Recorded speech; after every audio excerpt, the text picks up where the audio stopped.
नमस्कार मित्रों, हमने अंग्रेजी ग्रामर में पिछली कक्षा में सेंटेंस का अध्ययन किया था। सेंटेंस कितने प्रकार के होते हैं? सेंटेंस 5 प्रकार के होते हैं।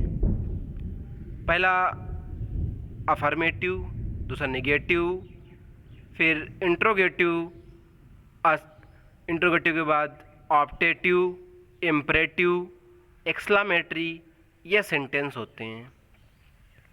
सेंटेंस के बाद हमने दूसरे तरीके से भी अध्ययन किया था, simple sentence, complex sentence, compound sentence. उसके बाद हम आज आपके कोर्स में टेंस है उसका अध्ययन करेंगे। कक्षा 9 में ये टेंस 4 नंबर का परीक्षा में पूछा जाता है। कक्षा 10 में भी 4 नंबर का। कक्षा 11 और 12 में बहुत ही महत्वपूर्ण है, क्योंकि कक्षा 11 और 12 में ये 10 अंकों का पूछा जाता है। तो सबसे पहले आज हम टेंस का शुरुआत से अध्ययन करते हैं।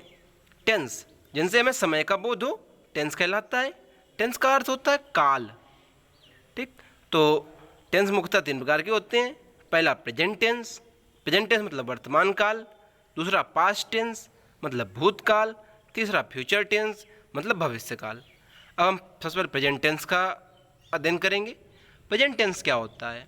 जब कोई ऐसा वाक्य हो जिसके द्वारा हमें वर्तमान काल का बोध हो। वर्तमान काल जैसे आज के बारे में, अभी के बारे में, अभी हम क्या कर रहे हैं, अभी हम क्या करते हैं, अभी हम क्या कर चुके हैं या क्या कर रहे हैं, इस बारे में अगर बातचीत हो, कुल मिला के अंत में है का प्रयोग हो, तो ऐसे टेंस हमेशा प्रेजेंट टेंस के होते हैं और इनका अनुवाद प्रेजेंट टेंस में ही किया जाता है। प्रेजेंट टेंस भी 4 प्रकार के होते हैं। पहला प्रेजेंट इंडेफिनिट टेंस, दूसरा प्रेजेंट कंटीन्यूअस टेंस, तीसरा प्रेजेंट परफेक्ट टेंस और चौथा प्रेजेंट परफेक्ट कंटीन्यूअस टेंस। ये 4 प्रकार के होते हैं। सबसे पहले आज हम प्रेजेंट इंडेफिनिट टेंस का अध्ययन कर लेंगे, फिर अगली कक्षाओं में बाकी टेंसेज का अध्ययन करेंगे। तो पहला टेंस है,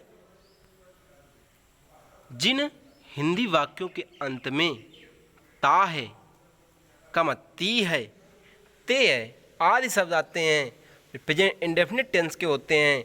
इनके सहायक क्रिया डू या डज होती है। सहायक क्रिया ही, सी, इट तथा एक वचन के साथ डज और आई, वी, यू, दे तथा बहुवचन के साथ डू का प्रयोग करते हैं। हम प्रत्येक सेंटेंस के अलग अलग अध्ययन करेंगे, मुख्यतः अफर्मेटिव, नेगेटिव और इंट्रोगेटिव। सबसे पहले अफर्मेटिव सेंटेंस के नियमों का अध्ययन करते हैं।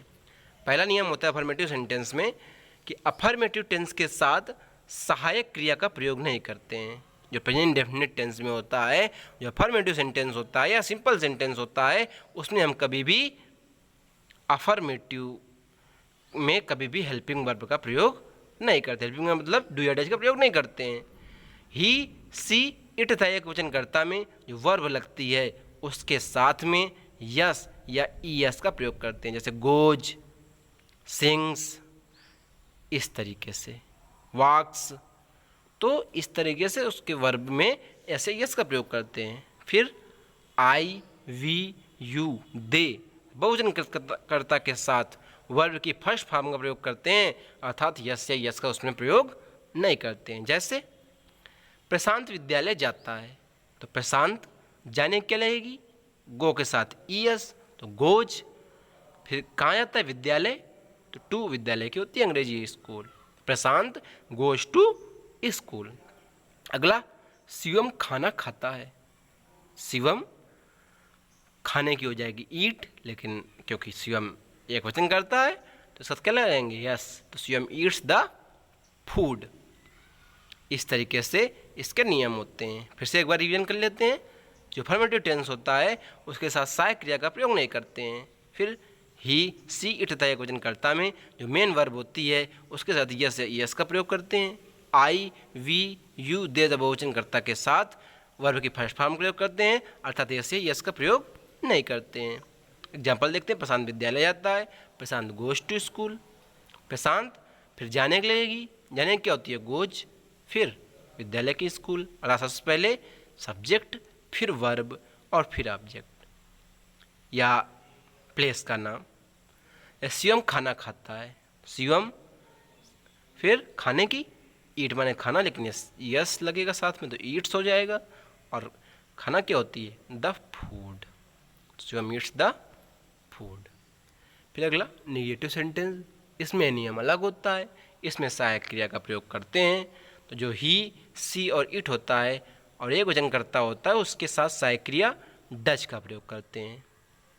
और जो आई, वी, यू, दे, द बहुवचनकर्ता होता है उसके साथ सहायक क्रिया डू का प्रयोग करते हैं। नहीं, जो नहीं के लिए नॉट का प्रयोग करते हैं, अर्थात डू नॉट, डज नॉट, इस तरीके से प्रयोग करते हैं। जब सुरेश अंग्रेजी नहीं पढ़ाता है, Suresh does not teaching English. पढ़ाने क्या होती है? डज, नहीं पढ़ाने की डज नॉट, पढ़ाने की टीचिंग। सुरेश, फिर सहायक क्रिया, सहायक क्रिया क्या लगेगी? क्योंकि एक वचन करता है तो डज नॉट लगेगी, डज नॉट। टीचिंग नहीं होगा, टीच होगा। क्या होगा? टीच। ये इसको काट लेते हैं। तो Suresh does not teach English. ठीक है, क्योंकि इसमें मेन वर्ब के साथ यस लगा है, इसलिए, क्योंकि इसमें हेल्पिंग वर्ब के साथ यस लगा है इसलिए मेन वर्ब के साथ यस नहीं लगाते हैं। ठीक है, ये जो है ये यस नहीं होगा, बाकी चीज़ें होंगी। फिर अगला, वे रामायण पढ़ते हैं तो दे, क्योंकि ये वो दे है, दे के साथ क्या लगाते हैं? डू। तो दे डू नॉट, पढ़ने की रीड, रामायण की रामायण, तो they do not read Ramayan. अब आते हैं इंट्रोगेटिव सेंटेंस में। इंट्रोगेटिव सेंटेंस में दो प्रकार के होते हैं। पहला होता है यस या नो आंसर टाइप, जिसमें वाक्य की शुरुआत में ही क्या का प्रयोग होता है, तो इसमें उसकी अंग्रेजी नहीं लिखते हैं, सीधा सहायक क्रिया शुरू करते हैं। तो पहला नियम है सेंटेंस के शुरुआत में डू या डज का प्रयोग करते हैं। फिर दूसरा, सहायक क्रिया के बाद सब्जेक्ट और वर्ब का प्रयोग करते हैं। जैसे, क्या किसान खेत जोतता है? तो किसान कैसा है? एक वचन, एक वचन है तो क्या के लिए क्या प्रयोग करेंगे? डज। अगर ये बहुवचन होता तो क्या प्रयोग करते? डू। तो डज किसानी क्या हो जाएगी? फार्मर। Does farmer. जोतने क्या होती है? प्लो, PLOUGH, प्लो। और खेत की द फील्ड, तो does farmer plough the field, और क्वेश्चन मार्क लगा दिया। फिर अगला, क्या कोहली क्रिकेट खेलता है? तो कोहली कैसा है? एक वचन है तो क्या के लिए क्या लगाएंगे? डज। कोहली के लिए कोहली लगाएंगे। प्ले नहीं होगा, यहाँ पर हल्की सी गलतियाँ हो जाती हैं, थोड़ी थोड़ी, कभी टाइपिंग मिस्टेक है। तो डज कोहली खेलने की प्ले, और क्रिकेट की cricket, does Kohli play cricket. ठीक है, फिर क्वेश्चन मार्क लगा दिया। अब दूसरा टाइप हो जाता है जो WH आंसर टाइप होता है, उसमें सेंटेंस के बीच में क्वेश्चन वर्ड होता है। जैसे राम क्यों जाता है, मोहन क्यों खाता है, या और वह क्यों जाता है, इस तरीके से वह क्यों खाता है, वह क्यों रोता है। ठीक है, तो इस प्रकार से जो वाक्य की शुरुआत में प्रश्न शब्दों की बीच में क्वेश्चन वर्ड आदि आते हैं, उनमें क्या करते हैं? क्या क्या कब क्यों कैसे बीच में आ जाते हैं, तो उनमें क्या करते हैं? वाक्य शुरुआत में उन शब्दों की अंग्रेजी, अगर क्यों आ जाए तो आई, क्या आ गया तो वाट, वेयर आ गया, कहाँ आ गया तो वेयर, कौन आ गया तो हु आदि का प्रयोग करते हैं। हाँ, फिर प्रश्नवाचक शब्दों के बाद सहायक क्रिया डू या डज का प्रयोग करते हैं। जैसे वाई लगा लिया तो वाई के बाद डज या डू, फिर उसके बाद कर्ता और फिर वर्ब का प्रयोग करते हैं। तो मुकेश कहाँ जाता है, तो क्या हो जाएगा? कहाँ क्या हो जाएगी? वेयर। फिर जाने की क्या लगाएंगे? डज। फिर कर्ता मुकेश, मुकेश कहाँ जाता है तो वेयर, सबसे पहले कहाँ की वेयर, फिर सहायक क्रिया डज, फिर कर्ता मुकेश, और जाने क्या होती है? गो। तो वेयर डज मुकेश गो। फिर अगला, रोहन रोहित ऋतिक को क्यों नहीं पीटता है? तो किसको नहीं पीटता है? ऋतिक को। सबसे पहले क्या लगाएंगे, क्योंकि क्या हो जाएगा, वाई, फिर सहायक क्रिया does, DOES, Y does, Rohit की रोहित, नहीं की क्या हो जाएगी, नॉट, पीटने की बीट, BAT, बीट, ऋतिक की Hrithik, why does Rohit not beat Hrithik. इस तरीके से हम इन्हें बनाते हैं। एक बार फिर से जल्दी रिवीजन कर लेते हैं नियमों का प्रेजेंट इंडेफिनिट टेंस से, बाकी ऊपर का तो आपको नोट कर लेना है। प्रेजेंट इंडेफिनिट टेंस पहचान क्या होती है, जी हिंदी वाक्य के अंत में ता है, ती है, ते याद शब्द आते हैं, प्रेजेंट इंडेफिनिट टेंस के होते हैं। साइकिल क्या होती है, डू या डज। अफर्मेटिव सेंटेंस में साइकिल क्या लगाते हैं, साइकिल नहीं लगाते हैं। जब प्रेजेंट इंडेफिनिट होता है तो उसमें अफर्मेटिव में साइकिल नहीं लगाते हैं। फिर अगला, ही, सी, इट तथा एक वचन कर्ता में वर्ब साथ किसका प्रयोग करते हैं, यस या यस का। I, we, you, दे बहुवचन करता है तो वर्ब के फर्स्ट फॉर्म का प्रयोग करते हैं, उसमें यस या यस का प्रयोग नहीं करते हैं। जैसे प्रशांत विद्यालय जाता है, प्रशांत जाने की लग जाएगी गोज, जियो वैसे गो मान जाना होता है, लेकिन क्योंकि प्रेजेंट इंडेफिनिट है तो यस लग जाएगा। प्रशांत गोज टू स्कूल। ऐसा शिवम खाना खाता है, शिवम खाने खाता क्या लग जाएगी, ईट, लेकिन साथ में एस लगेगा तो ईट्स द फूड। इस प्रकार से अगला निगेटिव सेंटेंस। निगेटिव सेंटेंस में ही, सी, इट और एक वचनकर्ता के साथ डज का प्रयोग करते हैं, और आई, वी, यू, दे के साथ सहायक क्रिया डू का प्रयोग करते हैं। और नहीं अगर आ गया, मतलब नहीं आता ही है, तो नॉट का प्रयोग अर्थात डू नॉट या डज नॉट का प्रयोग करेंगे। ठीक, जैसे सुरेश अंग्रेजी नहीं पढ़ाता है, सुरेश फिर सहायक क्रिया क्या लाएगी, क्योंकि नहीं है साथ में तो डज नॉट। फिर पढ़ाने की टीच, टीचिंग नहीं होगी टीच होगी, ये टीचिंग नहीं होगी ये टीच होगी। ठीक है, टीच इंग्लिश। ऐसे ही अगला, वे रामायण पढ़ाते हैं तो दे साइकिल क्या लग जाएगा, डू नॉट। पढ़ने क्या लगती है, रीड, रीड में पढ़ना, they do not read Ramayan. फिर अगला इंट्रोगेटिव सेंटेंस। इंट्रोगेटिव दो प्रकार के होते हैं, पहला होता है एस ना नो आंसर टाइप, इसमें हम हाँ या नाम जवाब दे सकते हैं।